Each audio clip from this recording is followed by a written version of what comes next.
C'est difficile pour moi. Très très difficile pour moi de perdre l'historique aujourd'hui. Je vous demande tout simplement, je raccourcis. On travaille de 17 ans. Il y avait des associations ici, les moteurs, les enseignants, mais il n'y avait pas une association de visuels. On y créait toujours, mais il n'y a pas de suivi.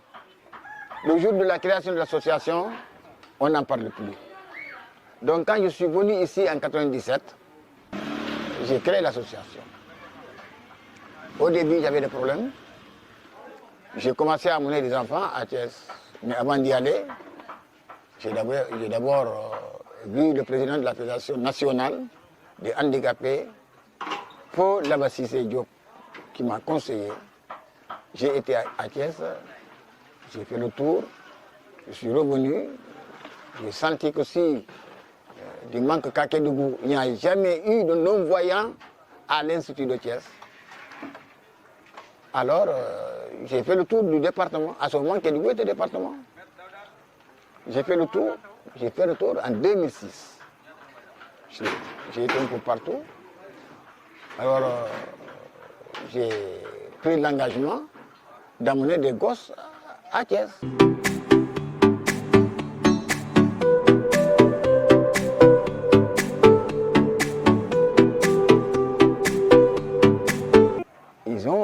Les parents avaient accepté au début. Mais à la fin, ils se sont dit, voilà, celui-ci-là n'est pas président de la République, il n'est pas ministre, il n'est pas maire, il n'est pas gouverneur, il n'est rien. S'il dit qu'il va prendre nos enfants, les amener à Thiès, c'est pour les vendre, c'est pour couper leur tête et les vendre. On ne le fera pas. Nous, nos enfants malades, les enfants que nous voyons comme ça, nous avons des problèmes avec eux ici, ils les prennent, les amener ailleurs. Nous savons comment nous vivons avec eux, nous ne pouvons pas le faire. Parmi eux, je n'ai eu qu'un seul volontaire, c'est Pierre Mamadou Diallo, qui était là à Kenyutu, il est décédé le mois passé. C'est le père de Ousmane Diallo.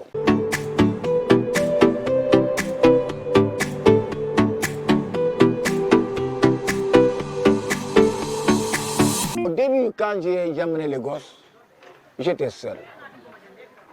Mais du moment que j'étais aussi le président de l'association des parents d'élèves du collège commune 1, et que Siri Balaba était partenaire de ce collège, quand Siri est venu en 2006-2007, on est allé le voir, Cheikh Cissé et moi, le principal du collège. Je lui ai exposé le cas de Ousmane. Alors il m'a dit, bon, tu écris. Il a amené la demande avec elle à Paris. En moins de mois, Siri a répondu.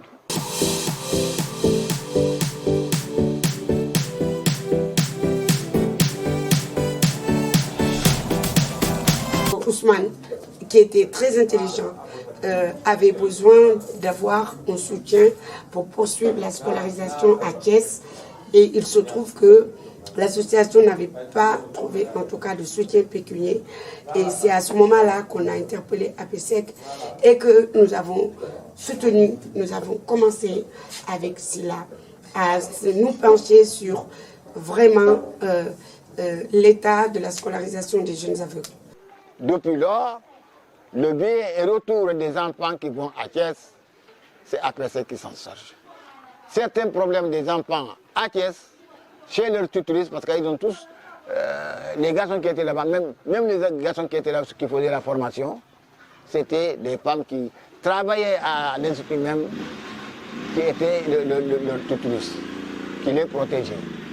Donc depuis lors, ces enfants-là n'ont jamais eu de problème à l'école là-bas.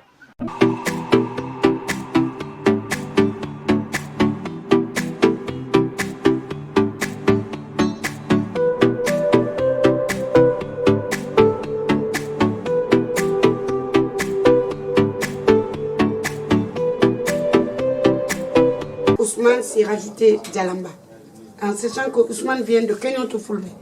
Djalamba vient du village frontalier du Mali et du Sénégal qui se trouve être Sayon surtout, qui est sur la Falémé.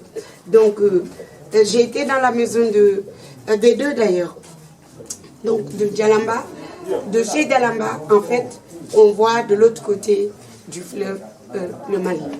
Et Djalamba, que nous félicitons aujourd'hui, et qui vient d'avoir son brevet d'études, une vraie satisfaction d'APSEC.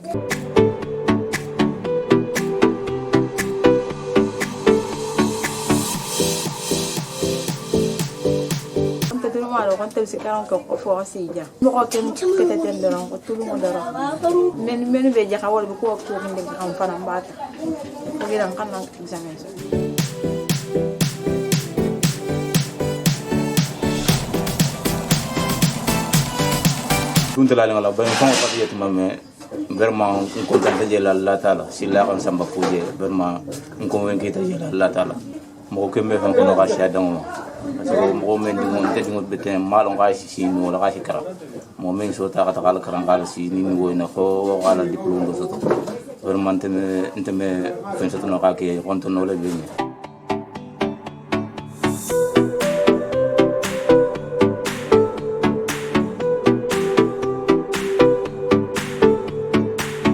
C'est une dame, c'est ce qui me dépasse. Et puis depuis qu'elle a commencé les cours en 2006 jusqu'à nos jours, elle n'a jamais fait. Elle n'a jamais fauté. Ses parents n'ont jamais regretté. Ses parents l'ont soutenue.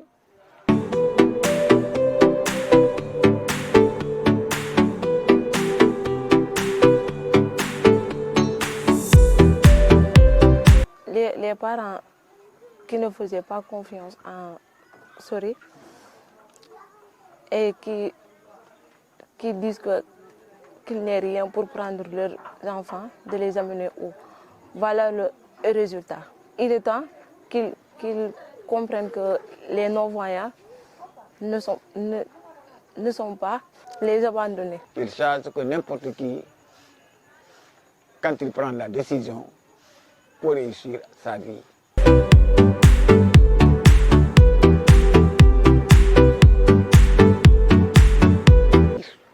Je suis dépassé. Je suis dépassé parce que c'est une première à Kédougou. Très bien tenu, leur billet aller et retour n'a jamais manqué. Leur entretien au niveau de leur tutrice, il n'y a jamais eu de problème. Jusqu'au moment où je parle, donc si ces enfants ont réussi, ou bien si cette fille-là a réussi aujourd'hui, c'est une fierté pour moi. C'est une fierté pour la région de Kédougou. Pour le moment, je ne peux pas dire que Djalamba a réussi sa vie, je ne peux pas le dire. Mais elle a fait un pas, un grand pas, grâce à l'association de l'amitié des aveugles, grâce à APSEC.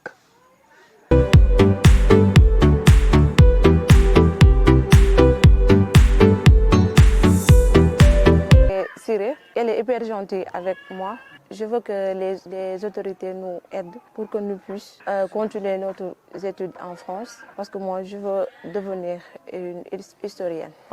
Par rapport à Djalamba qui vient de réussir, le débat, nous l'avons ouvert déjà au niveau de APSEC. C'est quelle est la suite à tenir. Je pense que les gens sont en train d'y réfléchir.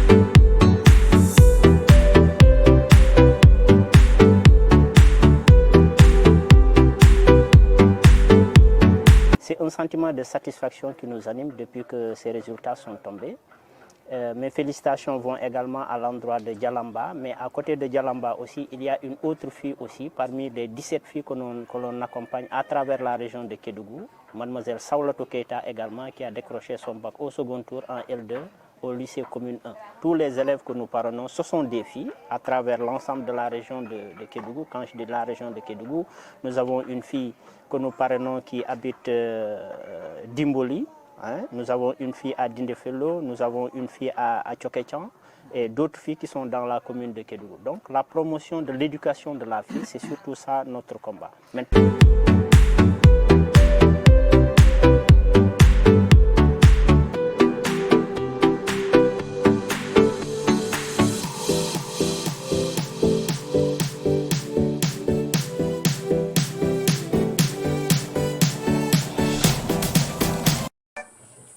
vous allez réussir, ça va être pour eux. Et il faut que vous fassiez suffisamment d'études pour pouvoir payer, vous, votre logement, payer de la nourriture, entretenir vos enfants et donner un petit peu à papa et à maman et aux tantes. Mais si vous n'avez rien, comment vous allez donner aux tantes à faire pour vous et donner aux autres?